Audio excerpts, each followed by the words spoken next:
আঘাতের আগেই উপকূলে রেমালের তাণ্ডব। জেলায় জেলায় ঝড়ো বাতাস, ভারী বৃষ্টি, 10 থেকে 12 ফুট জলোচ্ছ্বাসের আশঙ্কা। মোংলা পায়রায় 10 নম্বর মহাবিপদ সংকেত, চট্টগ্রাম কক্সবাজারে 9।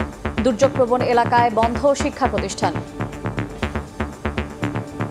বেড়িবাঁধ তলিয়ে গিয়েছে আর সবাই আতঙ্কে আছে। আমাদের ঘর বাড়ি সব তলায় যাইতেছে, আমরা থাকমু কই খামু কই। চুলা টোলা সব পানিতে ডুবে গেছে। গত বছর তো পানি হয়েছে, তো এভাবে তো পানি হয় না। দোকানপাট সম্পূর্ণ পানিতে তলিয়ে গেছে।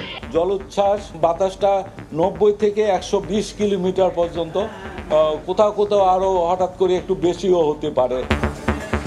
মোংলায় ট্রলার ডুবিতে নিখোঁজ 2। ঘূর্ণিঝড়ে আতঙ্কিত হলেও আশ্রয় কেন্দ্রে যেতে অনীহা।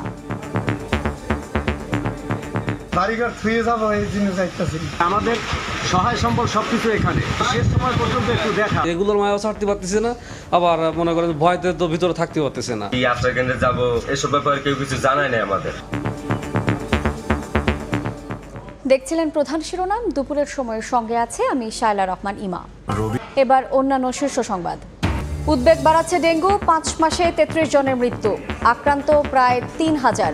বৃষ্টিতে আবারও মাথাচাড়া দেওয়ার শঙ্কা, মশক নিধনে মাসভিত্তিক কার্যক্রম চালানোর পরামর্শ। আসতে মনে করেন কোনো মদন কইরা দেয়া ওনার জায়গা আম করে একদম পানিতে মিশে দিছে। ক্ষতবিক্ষত সড়কে জমেছে পানি, উন্নয়নের নামে রাস্তা খোঁড়াখুড়ির কাছে জিম্মি রাজধানীবাসী।